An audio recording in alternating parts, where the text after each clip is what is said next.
La BBC, je l'évoquais à l'instant dans les titres, le groupe audiovisuel britannique dans la tourmente après un montage trompeur réalisé sur un discours de Donald Trump. Le président américain menace maintenant de poursuivre la chaîne pour 5 milliards de dollars. Le président du groupe audiovisuel britannique a présenté jeudi ses excuses, mais il réfute toute base légale à une plainte en diffamation. Bonjour à vous, Bénédicte Pavio. Vous êtes la correspondante de France 24 à Londres. Commençons d'abord, Bénédicte, si vous le voulez bien, par rappeler les faits, rappeler cette affaire. De quoi parle-t-on? Alors, il est certain que la BBC est en crise et véritablement dans le viseur du président américain Donald Trump, et c'est du sérieux à tous les niveaux, au niveau de sa réputation britannique, de sa réputation mondiale et aussi de ses finances. Alors, qu'est-ce qui se passe exactement?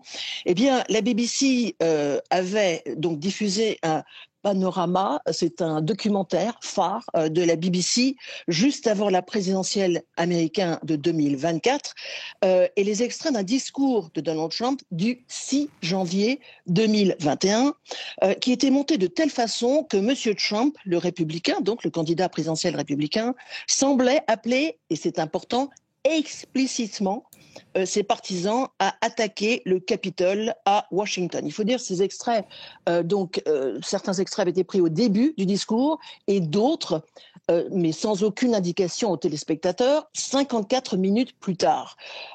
Et voilà où le bas blesse et où le président américain est très en colère. Il prévoit d'aborder le sujet ce week-end avec Keir Starmer, donc le Premier ministre britannique. Il dit qu'il va appeler Keir Starmer. Alors, la BBC espère, et il menaçait déjà Donald Trump, d'intenter un procès en justice contre la BBC pour 1 milliard de dollars.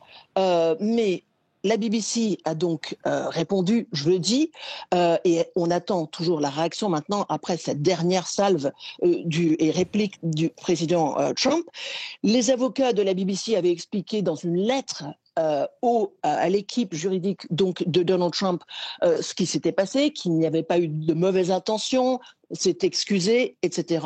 Et de part et d'autre, le chef du conseil d'administration de la BBC a écrit une lettre personnelle à Donald Trump s'excusant aussi, disant qu'il n'y avait aucune intention de faire cela explicitement.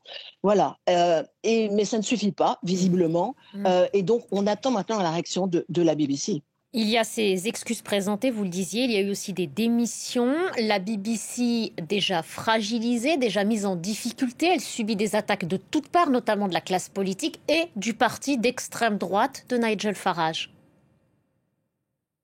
Effectivement. Alors déjà, il faut dire que c'est un groupe donc de service public britannique. Donc ce n'est pas une chaîne commerciale qui est payée par une redevance. Et imaginez que la redevance des contribuables britanniques va servir à payer un président américain.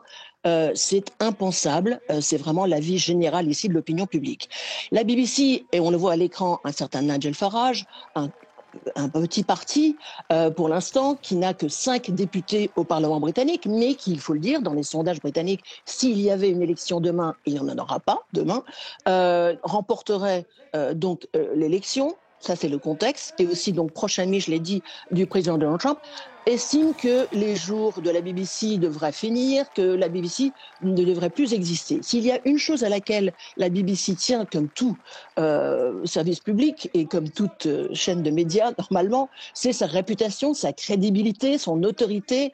Dans un monde où les institutions, qu'elles soient audiovisuelles ou juridiques, subissent de plus en plus un manque de confiance des publics en général, et notamment ici donc du public britannique. Mais il faut dire que la majorité des personnes encore au Royaume-Uni pensent que la BBC devrait exister, même si certains, comme la chef de l'opposition conservatrice Kemi Badenoch, estiment que la BBC a non seulement commis une erreur, mais commet des erreurs, par exemple aussi, notamment, et c'est vrai, et cela a été avéré vrai dans un rapport publié récemment, ou fuité plutôt récemment, que par exemple la couverture de Gaza est biaisé et d'autres attaques notamment, et que le groupe de la BBC est trop du côté de la gauche. Voilà. Donc beaucoup d'attaques sur l'existence même de la BBC. Donc toute cette affaire intervient à un moment épouvantable pour la BBC où elle doit aussi commencer à négocier